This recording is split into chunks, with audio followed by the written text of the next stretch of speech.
that you so love. And I know how many people have called me a scammer and involved in Ponzi schemes and so on. They are vile people. And I know that.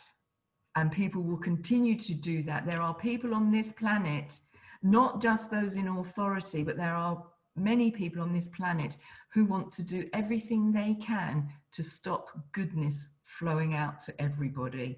So, Donal, over to you for the last part. What would your last final words be to people with the way they use the banking system and what they do with their money? The banking system is about to be collapsed. The government issued or central bank issued fiat currencies are about to be collapsed. The degree of quantitative easing that is going on in this last quarter is astronomical in relation to quantitative easing that has happened previously. So you can liken it to a ship going down, and it's now in the latter stages of going down. Now, up until this point, you can draw the metaphor that, we've been presented with this new ship called Bitcoin that we've been told is dangerous and it's a scam and it's too good to be true and all the rest of it.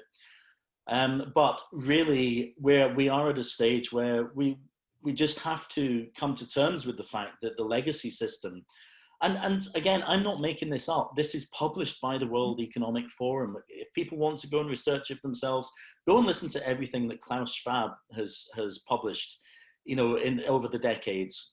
Zbigniew Brzezinski, likewise, one of the big guys in the Trilateral Commission and the architects of the current, the ascending world order that they're trying to achieve. Kissinger, Rockefeller, the Rothschilds, a lot of them, go and read what they've published, because this is not me just making it up. Now, we've got the indicators now, and senior economists are putting the warnings out. They're sounding the alarms. The ship is going down. I'm not trying to scare anybody. I'm just trying to bring people's attention to the fact that the word unprecedented has been used so much this year. The economy has ground to a halt. It's been ground to a halt. There is no way that we can sustain the level of debt that has been accrued in our name, through our governments and central banks. So Bitcoin itself is an open source ledger, and it is beyond the control of banks and governments. They have done their best to scare us off it for, the past, what's it been now, 10, 11 years. They've done our best to scare us off it as being a scam, just like natural cures for all sorts of diseases are quackery and too good to be true, just like, the free energy technology is all too good to be true. So likewise, the Bitcoin as a protocol and as a means of harnessing wealth and independence is also, we're supposed to believe too good to be true. Now that's a smokescreen. And when you start to study it and you really start to dig into it, you realize that actually, no, this is as valid, as you said, Hazel, as the internet. It is a technology that's there to be used. And it's the progenitor, it's the first one that's been rolled out, but it's still by market share, market capitalization, by far the greatest. It is still the mothership, if you like, of cryptocurrencies. Mm. And as such, I mean, all the wealth funds, all the big wealth funds and hedge funds and the huge investors are moving into Bitcoin. They're moving into crypto. That's where they're starting to put, increasing percentages of their portfolios. Yeah. People going and investing money in a traditional stocks and shares type of portfolio are asking for Bitcoin now, because they're seeing what's happening with hyperinflation of traditional currencies. Yeah. So all of this information is out there for people to go and research. And the only time that Bitcoin, in my experience, becomes tricky to deal with is when you interface with the banks. Because it is, I found, even this week, actually, and there's a little anecdote that you'll chuckle at. I had a call from a guy who told me he was from the Bank of Scotland, because he said, I'm not one of the regular division in the Bank of Scotland. He said, but we profile customers' accounts to look for anomalies. And he said, I would really like to know where the money's coming from when you're drawing down cash from Coinbase. And he insisted that I explain where that money was coming from and how it was earned. I had to justify what was happening there. So what Coinbase also did was actually to put restrictions on my accounts. Wow. And I've been unable to draw down to cash out Bitcoin because Coinbase has put restrictions on it. Now, that obviously doesn't sound like a great thing, but what it highlights is the fact that the banks are doing whatever they can to restrict our access to Bitcoin. And they don't want normal people actually using the technology to benefit their own ends. I mean, I'm using it because I've got a small company that needs cash at this time. We've been forced to close. I've got 10 people on the payroll who, we've got to make sure one way or another that we manage to keep paying them. So my point is that the technology itself is brilliant. It's there to be used. It's as powerful as the internet. And, everyone was skeptical about the internet in the early days. And now where would we be? The amount of information that is available to people now, the awakening that's going on as a result of people using the internet. I don't think anybody even now could turn around and say that the internet has, been a bad thing or a technology that we shouldn't get involved in. There is one final point that I would like to make, though, with regard to all of these technologies and so on, is that you have the genuine technology, you have the independent inventors who've been working with free energy technology. You've got the ancient wisdom of through herbs and medicines, and the people that hold that it's genuine, it's real. And then you've got the original blockchain, Bitcoin and all the rest of it. But then you've got people pretending. You've got people who are taking little bits of that and selling it to the masses and pretending that it's the real thing. And this is the real danger for me, with regard to cryptocurrencies, is that Facebook are producing their own, Google producing their own, Microsoft are producing their own. So we're going to end up, instead of having the original open source, one designed to emancipate, the world and give us financial independence, we're looking at, again, a facsimile of that being sold back to us. And same as free energy technology being sold back to us by the same corporations that have been hiding it and keeping it from us for all this time. And that's where discernment really needs to come in, because there's a danger that people are led down a blind alley with that. Yeah, well, I thank God for people like you, Donal, that have done such deep research, and you've able to share what you've shared with us today. And we'll put links underneath this video. People can get in touch with you. They can go and resource what you've mentioned here. And I'd just like to just add a little bit about that Coinbase, where, your bank stopped you, they put a cap on it or something. Anyway, I want to talk to people about the truth about our global system. And I have a very good video on YouTube by Kimberly Gobuin, who goes through how the banking system works from the top right down to us, the current account holders. So you'll then get an idea of what Donal is talking about when he said that somebody phoned him and said, I'm not the usual person that would phone you from the bank. Basically, I'm higher up than that, and we've flagged up your bank account. And this video explains the system when your bank account gets flagged up, the next step to that, where that information goes to, and then codes are unlocked and people higher up get that information. It's incredible. And if that does not open your eyes to how the global financial system really works, I don't know what will. And on a happier note, let us all wipe out from our minds that phrase, it's too good to be true, because that is not true. Things that are too good to be true do exist across the board. So when you come across that statement, it's too good to be true, take a step back and think, is it too good to be true? Thank you, Donal, for your time today. And I would love to do another session with you, another chat with you, leading on from where we've started today. Thank you very much. Thank you, Hazel. And I feel as though I really need to go and watch that video you've just referenced. Yes. It sounds like it might be pertinent. Yeah. Bye-bye.